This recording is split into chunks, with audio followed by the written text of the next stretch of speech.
Hello and good afternoon. Thanks for joining us in this afternoon program. Today is the seventh day, being Friday of March 2025. It is no longer news that Nnamdi Kanu, in his fresh suit that he instituted through his legal team yesterday, that he is demanding the transfer of his case to the Southeast, speedy trial, and 100 billion damages. So today we are going to discuss the implication of his suit. We are going to talk about what it means and what people should expect after the suit. We have a lot of things to discuss today because people are beginning to raise questions like, why were they trying him in Abuja? That is a 1 billion naira question. Why were they trying him in Abuja? If they said what he did or what he was doing is from the southeastern Nigeria before, and the whole Federal High Court in Nigeria have the same jurisdiction.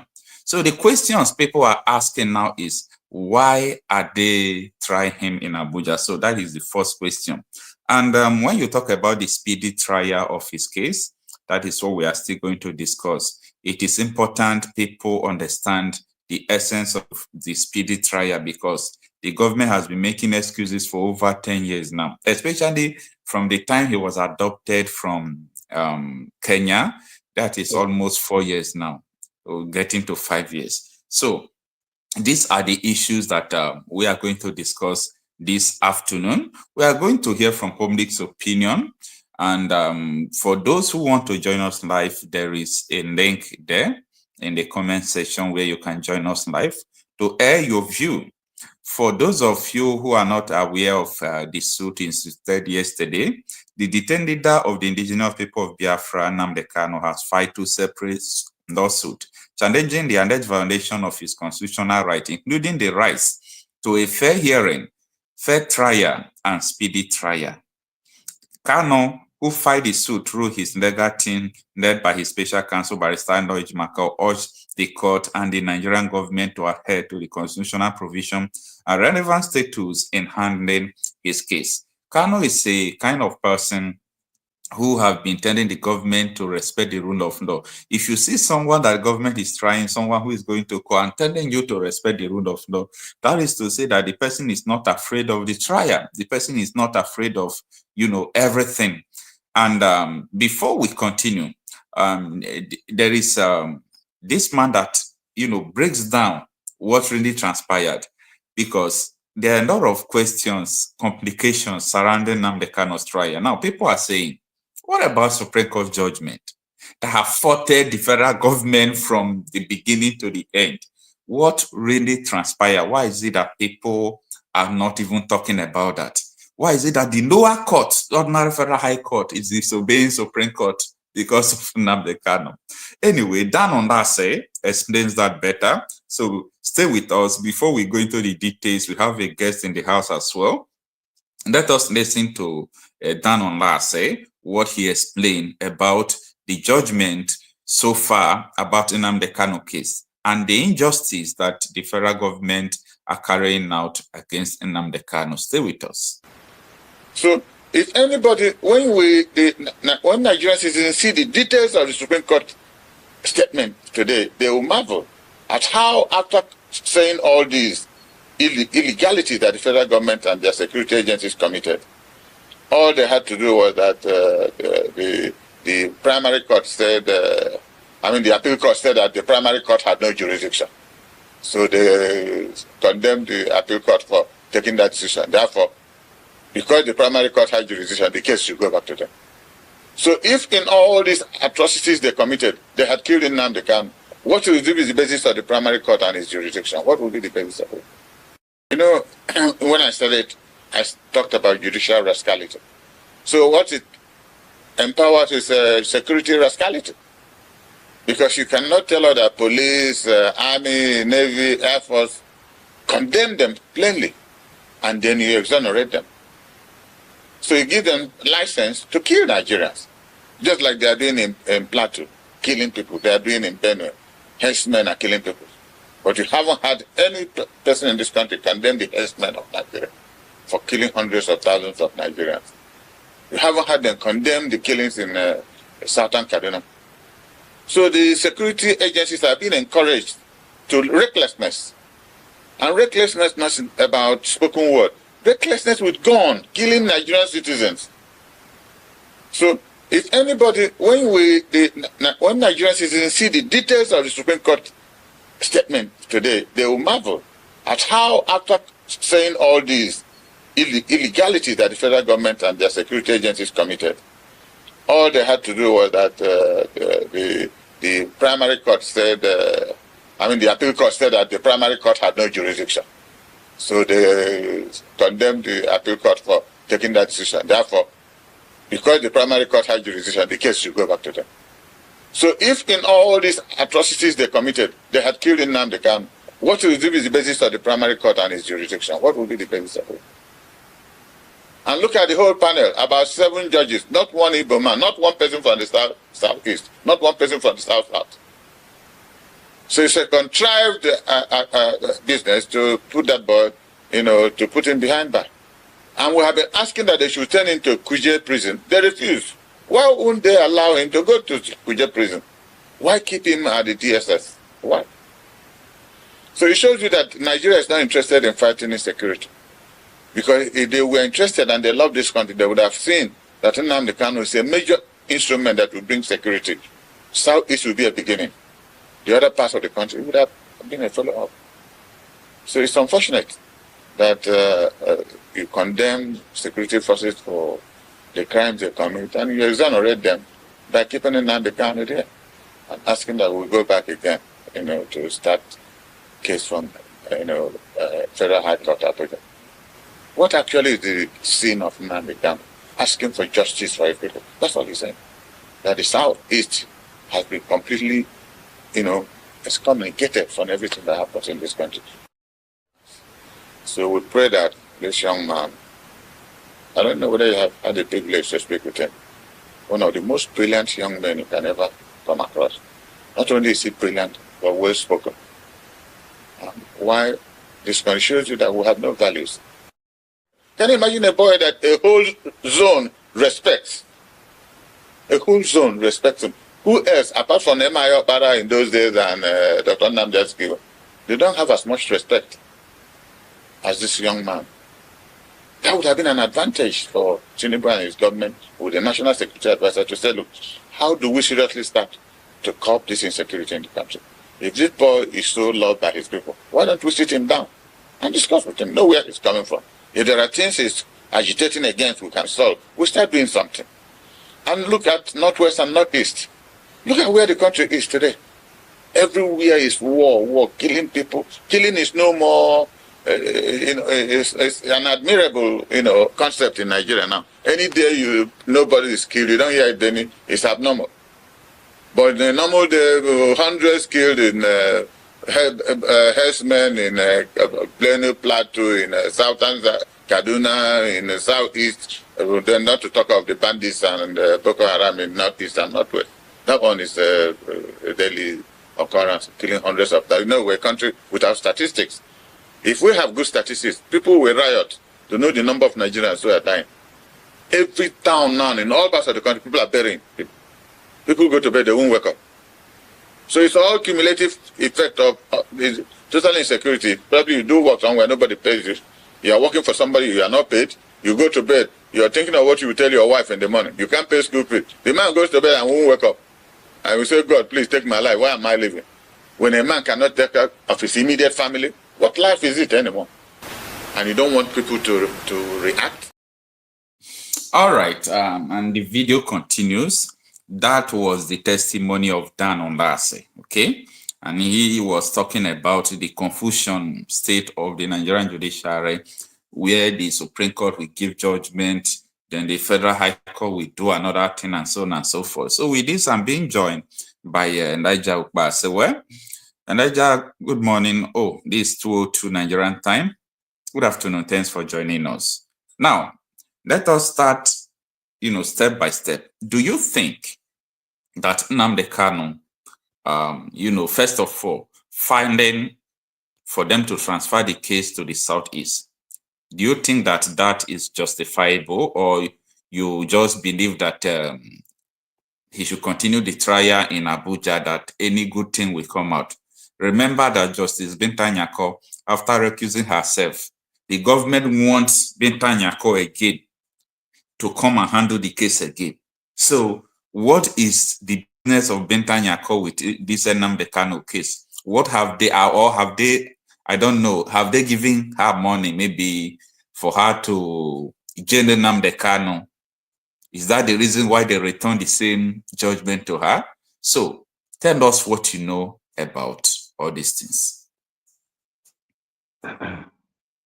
Good afternoon, Pocha Marcel. Good afternoon, our dear listeners. Talking about Nnamdi Kanu case, it has been a miscarriage of justice since the inception of the case. I think you can be more audible. Talking about Nnamdi Kanu case, it has been a miscarriage of justice since the inception of the case. Because I believe self-determination is never a crime. First of all, this guy is being detained at the DSS facility, which is uncalled for. Look at how they have been trying this guy case. First of all, Binta Nyako recalls herself from the case. Yeah. The same Binta Nyako still coming to preside the last sitting they had. That shows that the government, they know what they are doing. They are just trying to delay and detain this guy for no reason. Look at, okay, this guy, okay, the question that the case transferred to Southeast is for a judge, because you know that from there, he will get the required justice. But do you think that, I don't really know, because everything is possible in Nigeria. Finding for his case to be transferred to the Southeast is a normal thing, you know, a defendant should do when he don't have trust in the court or in the judge. So do you think that the court will do and give up and transfer his case to the Southeast? That is the problem here, because that is the thing that they're supposed to do. But I believe Nigeria as it is, and the interest Nigeria have in the case of Nnamdi Kanu, I believe they are not doing it, because in a just society, in a sense, that is what they're supposed to do. Because I believe they know that that Abuja that are trying the case, they are not giving Maazi a fair hearing. Yeah. So we believe that, yeah, You just the case being transferred to Southeast, yeah, the supporters will be there for him is to give, it all for them to about the give him justice. supporters, about the lawyers or the judges, I mean to say, who will deliver the judgment in fairness? Both the judges and the supporters, all of them will be there to witness the case. But we know the Nigerian we are. Nnamdi Kanu is being held unjustly, to be frank with you. Because this guy who has been with them, this is getting to, okay, it's getting to 5 years now. Since 4 years, he has been in their custody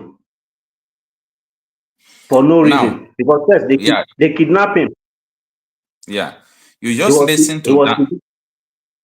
Yeah, you just listen to Dan Ondase when he was talking about the issue of insecurity. That if Nnamdi Kanu has been released, that the insecurity in the Southeast will not be like this. The other day, we still talked about it. That is the simple fact. That is the simple fact. He's saying the truth. Because I believe if Nnamdi Kanu is being released today, the insecurity in the Southeast, it will not only be reduced to minimum, it will be wiped out. Because now, he himself, Mazi, he know how to go about it. And when he speak, the people listen to him. All right. Are you saying that those people who don't want Nnamdi Kanu to be released, so they are the ones sponsoring insecurity? Since it is the opinion of so many people, public opinion, majority opinion, that the release of Nnamdi Kanu will stop insecurity in the Southeast. So it is like, you know, directly now or indirectly, you know, any way you may put it, that those who don't want Nnamdi Kanu to be released are the ones sponsoring insecurity? Those that don't want Nnamdi Kanu to be released are the politicians because of their selfish interest. I keep on saying it. But you know, These are the politicians, and with that number, it has been proven that they sponsor insecurity. Are you not aware of that? That's what I'm saying. Because politics is a dirty game. Because it's all about selfish interest. They know that it's only Maazé that is fighting for the interests of the people. When you talk about the politicians, they are fighting for their own interests. So they believe that when this man come on board,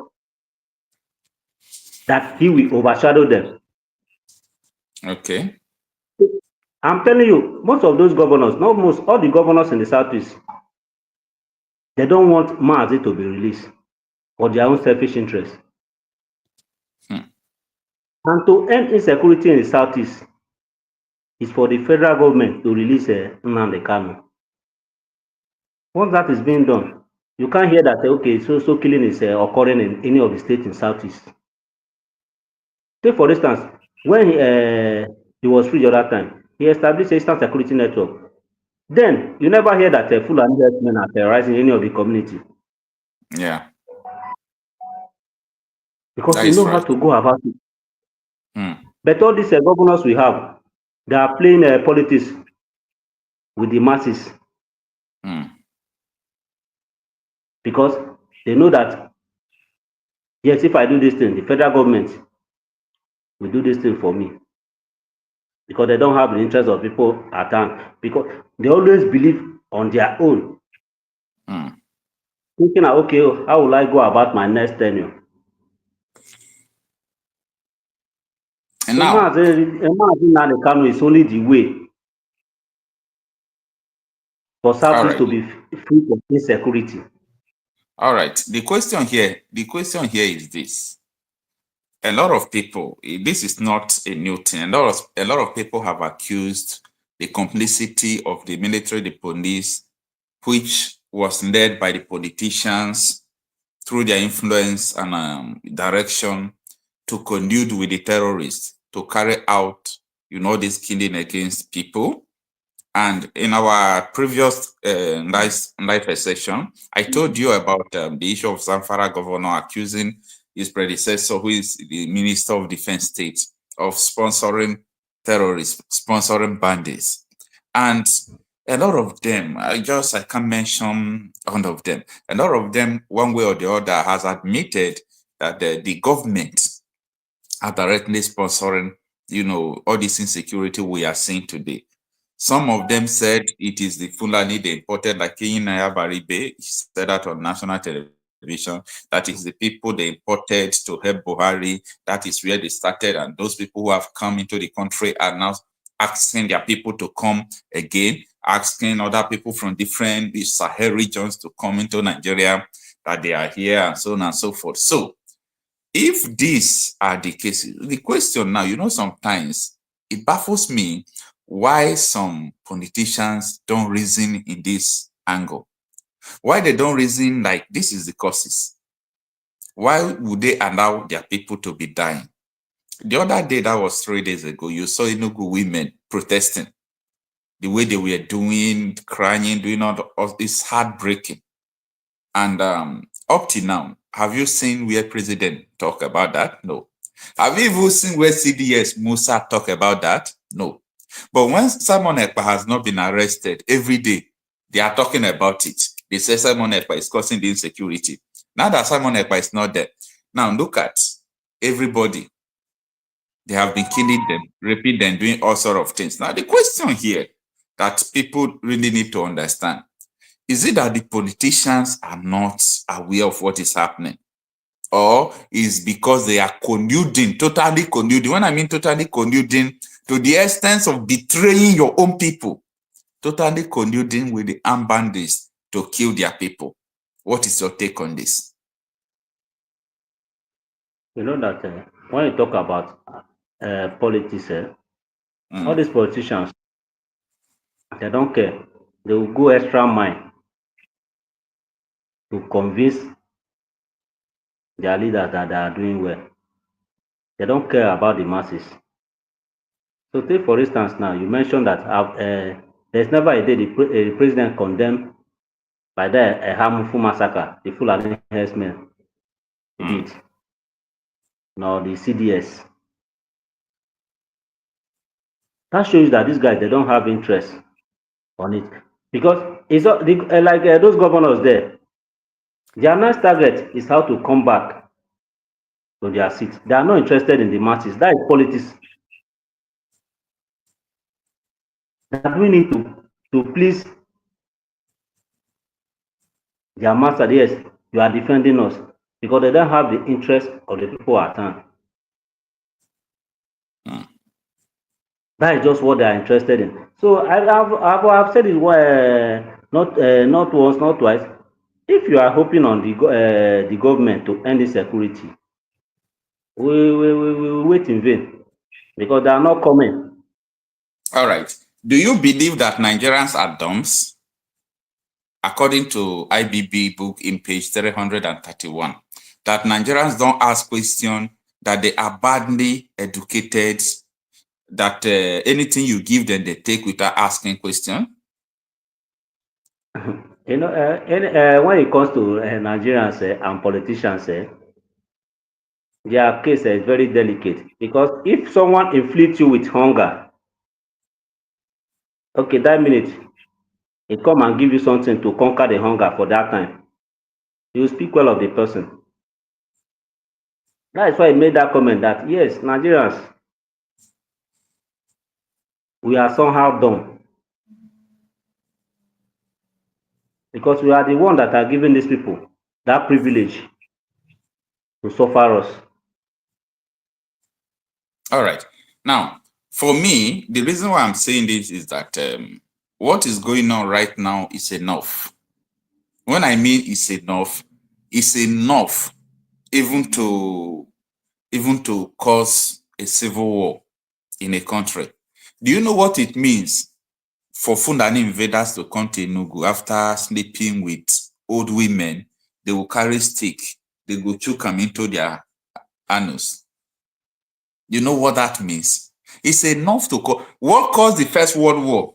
The First World War, the causes is not up to this thing.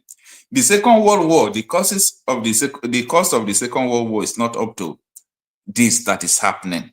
Now, the CDS Musa is biased against the Igbos, totally biased against the Igbos. Before, CDS was every day going to press, talking about the insecurity in the Southeast. The insecurity is now increasing. The other day, they burned down houses, they kill people in Ebonyi State. Nobody's talking about it. The other day, Enugu is now protesting. Day before yesterday, Benin people, they are protesting. Nobody is even talking about all these things. Nobody is talking about it. Why? Because the people they thought that they are the ones sponsored, they are the one causing the insecurity, they are not. So this issue is very controversial. That is why I'm asking you whether you believe that Nigerians are dumb. Because I personally, I know that Nigerians are dumb. They don't ask questions, they don't react, they love life. They are not, they are just afraid to ask any question, to do everything. And at the end, their people are still dying. Their people are still dying. Anything, according to MHE, what's supposed to cause war in another country? In Nigeria, people will sleep. This man, every now and then, everybody knows about this video, this T.Y. Danjuma video. Every one of us must rise up. The armed forces are not neutral. This video, they collude.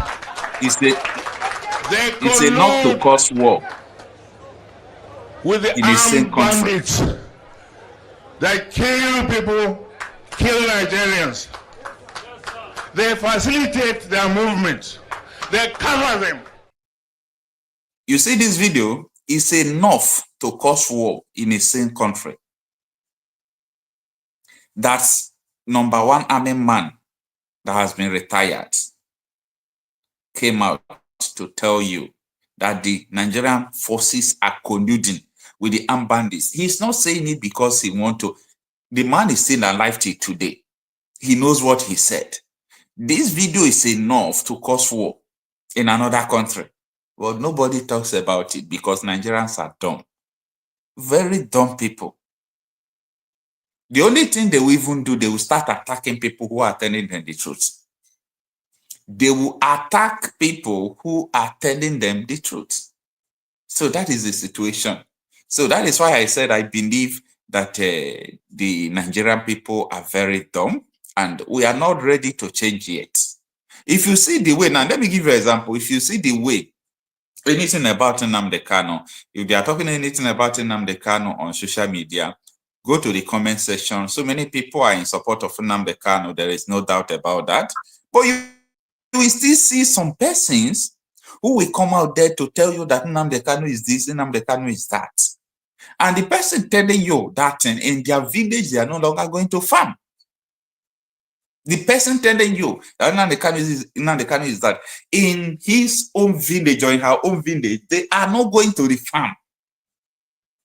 That is to show you how dumb the Nigerians are. That is what I'm telling you, because like in that southeast, we have people that have been compromising because in one or two ways they are benefiting from these selfish politicians, because they believe that their daily meal come from these guys. They will go to the extra length to defend them at the detriment of their people.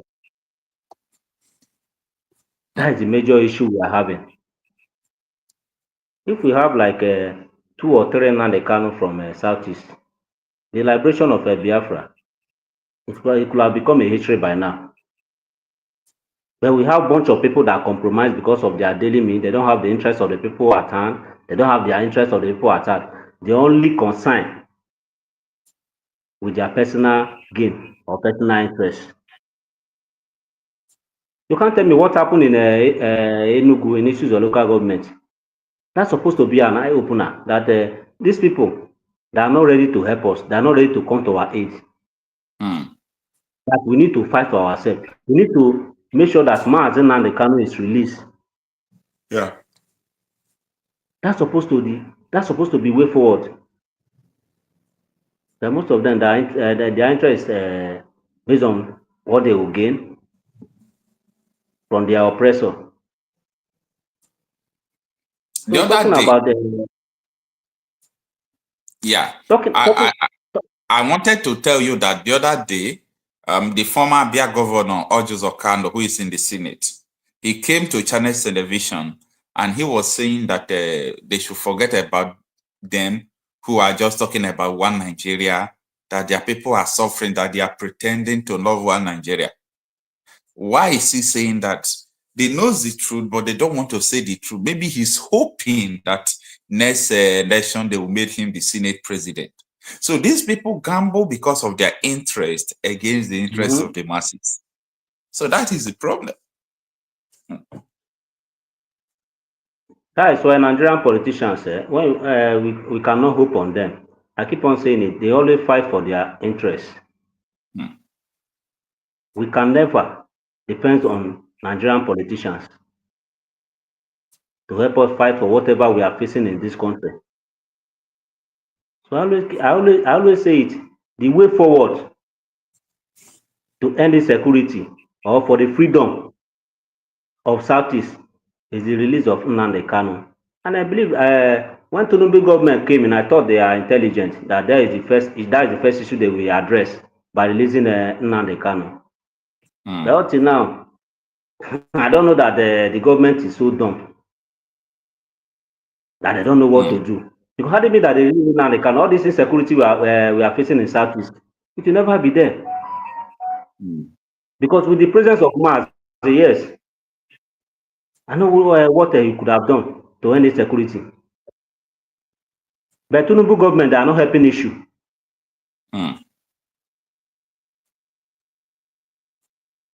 It's all about the selfish interest. Preparing for 2027. That is what all of them are planning to. All right. With the issue of insecurity in Nigeria, do you think in 2027 that a lot of people will have interest to come out to talk about voting? Are you the one saying this? Are you not a Nigerian? These people, they know how to. Of course, because someone They know like how to. me, They know how to win I can Nigerian never tax. participate. Yes, that's for your own. That's for your own self. But others, the other name for them is compromise. They can easily compromise for a cup of rice. These people are the one that have been killing you. But when it's time that they need you, Mm, they will come to you with a sweet mouth coated with sugar, and you, because you are gullible, you will still believe them. mm. You will support them. Forget about 2027 is our time. They will still come around, and these people will still, yes, give them that listening ear to lie to them. That is just it. That is the problem we are facing. Because if maybe we know where we are going, we should stand with one voice. Because these people, they have troubled us enough How do that you whenever they think? come for our How do you think that the citizens can civilly disobey and civilly rebel to make sure that the powers that be did not go free with all these things, especially when it comes to the election? Because if you say you are abstain from an take, take for instance, like this sit at home that have been going on. yeah. If for example, on the day of this election they are talking about, yes, Mm, they come with one voice. Let's sit at home. These people that have not been helping us, you sit at home. From there, they will know that yes, there is problem. But okay, if you like pronounce okay, let's sit at home because of election, you see some people will still come out. That is the problem we are facing. mm. First of all, they need to go with one voice and stand by it. That is right. Because I believe there are a lot of people that have been compromised. That is the major issue. You see, and that is why we need the people that has much influence. Someone like Nnamdi Kanu. You know that if Nnamdi Kanu is out, if he say they should do this, they will do that. If you say no election, there will not be election. If you say there is election, there will be election. You see, that is the reason why The these federal, people are holding this man. the federal government, the federal government, they know how influential the man is. That is why they are holding him. Mm, They know that is the mouthpiece of Southeast. mm. This is the only man that will tell them this is what we will do, and the Southeast they will obey because that is the only leader they have. That is the only man that is fighting for them. That is why the federal government they don't want to release him. They know the influence of the man, and the man they have given him so many offers for him to compromise, Of course. but he never accepted it because he believed in the fight that he's fighting for. And these are the people that we need in Southeast for them for us to actualize the creation of Biafra.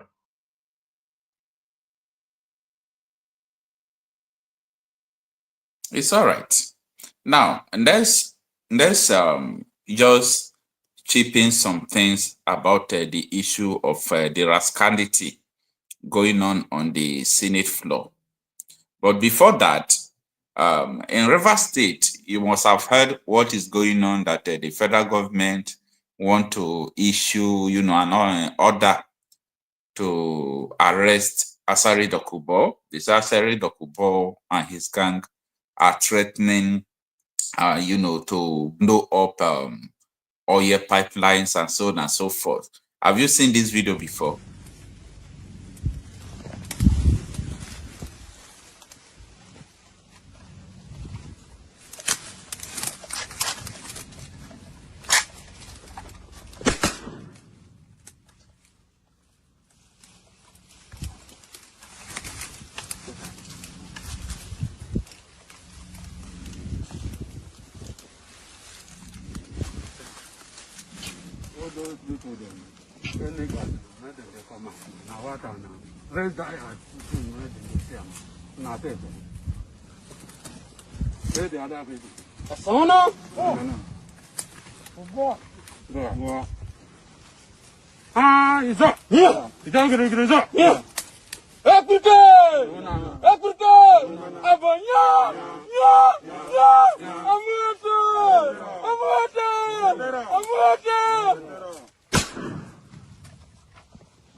Statement by the Niger Delta Rescue Movement.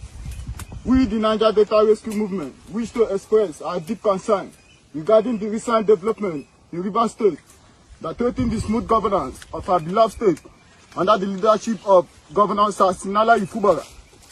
It has come to our attention that certain individuals, self-proclaimed as lawmakers, have issued an unfounded 48 hours ultimatum to the governor to present 2025 state budget.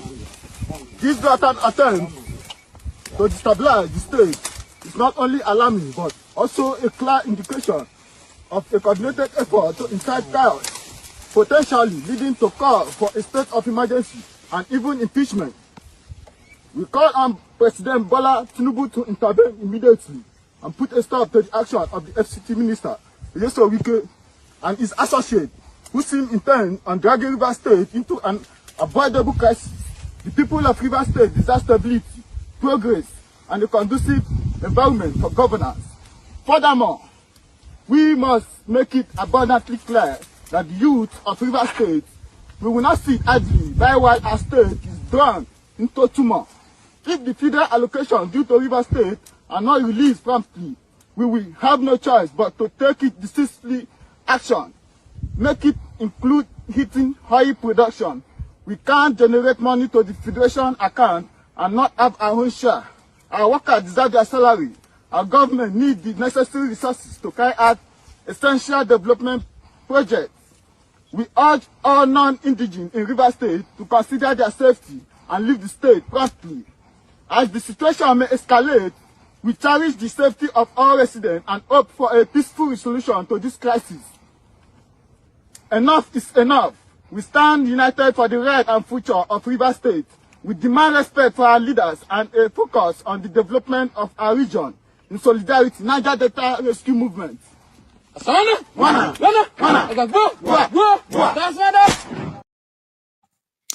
All right. What is your take on this? What has been happening in Rivers State is all about the supremacy of power. You know that our politicians, they are not concerned with governance. What they are interested is politics. To show you that I'm the one interested in this state. What has been going on in Rivers State? It's a nice one. The governor himself, his own interest is for his own people. But the guy that brought him to power, we know the guy. Wike. Yes, his major interest, let me be the one in charge of this state.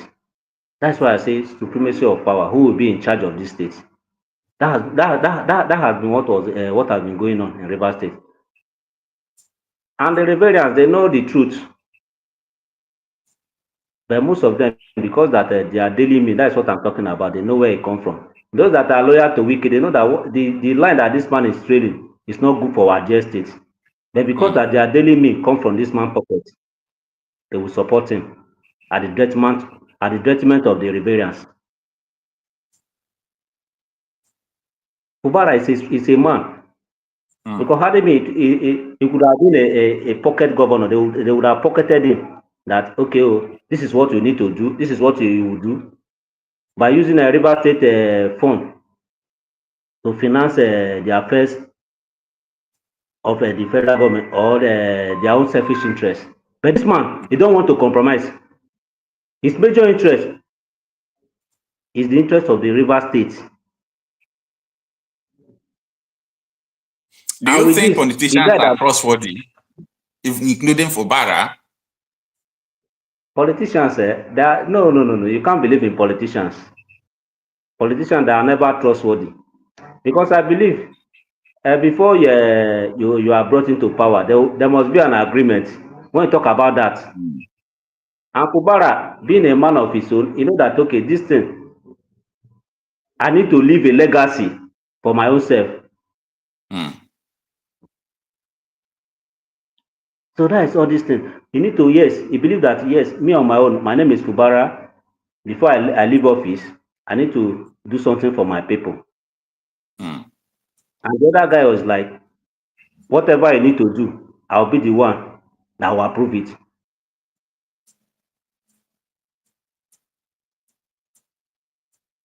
And the guy will say, okay, no, I'm in charge. So it's all about supremacy of power. That is what is going on in Rivers State. So where is it going to end? Because where Wike is himself, all these things going to end? Is it not the same poor masses that are suffering? the poor masses are the ones suffering now. But the poor masses are the ones that did they know? The same poor masses you are talking about, are they not the ones that are maybe supporting the former governor? Some of them are the ones supporting the former governor. Because they don't know that everything is at the detriment of Rivers State. Okay, you say you want to impeach an elected governor. What is his offense? There's no offense because he never listened to okay, the guy that claimed to be a godfather that bought form for the legislative members, that is the House of Assembly. That is why you guys want to impeach him. So the fight in Rivers State is all about it's all about selfish interest. That is what I'm also talking about. The supremacy of power to show you that okay, I'm the one in charge of Rivers State. It's not for the interest of Rivers State or the masses. That's the politics they are playing in Nigeria. It's all about politics. They don't talk about governance, the interest of the people. All right. So that is a part, because I'm just concerned for the people of the rivers, just the masses, because the crisis in rivers that will come, they will turn rivers to a place like Zamfara, both insecurity and so on and so forth. During the time of local government election in rivers, this local government that the Supreme Court just cancelled, you remember that person, they said it was one of the weakest supporters who was carrying a bomb, and the bomb exploded near the airport and cut off his hand. Nobody talks about it up to today because he is connected to the powers that be. So I know that a lot of things could be happening. All my interest is just for the poor masses who have been suffering and who will continue to suffer because they don't know their left from their right. Anyway, that is a part. And let's hope about this issue of Nnamdi Kanu. Let's see how it's going to be, whether they are going to grant, the transfer of his case to the Southeast. The court belongs to the government. Ordinarily, they should not be afraid to transferring his case to the Southeast, because the Federal High Court in the Southeast and Federal High Court in Abuja, all of them have the same jurisdiction to entertain the matter. So it's just like when you transfer a sitting from one room to the another room, but who knows whether they are going to grant the injunction to transfer it. He's still suing the federal government 100 billion damages for violating his fundamental right and prolonged and illegal detention and so on and so forth. So there are going to be some fire legal work ahead, but let's see how it goes. Thank you so much, Elijah. Thank you, my brother. When you talk about Nnamdi Kanu case, the guy has suffered a lot at the hands of the federal government. First, he was kidnapped. He was kidnapped from Kenya down to Nigeria. And two, they are not giving him a fair hearing. So at first, I thought that this Tinubu government, they will be intelligent. The first assignment that they need to deliver is to free Nnamdi Kanu. Up till now, I wasn't believing that they will be holding Nnamdi Kanu to this present moment. But Nigeria is all about politics. Now, you need to know that they are playing politics with Nnamdi Kanu.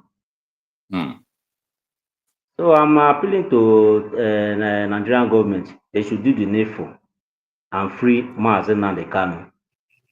Because freeing Mazi Nnamdi Kanu, it will solve so many issues. Take for instance, like in insecurities in Southeast, it will come to my end. It's all right. Thank you so much for joining us this afternoon.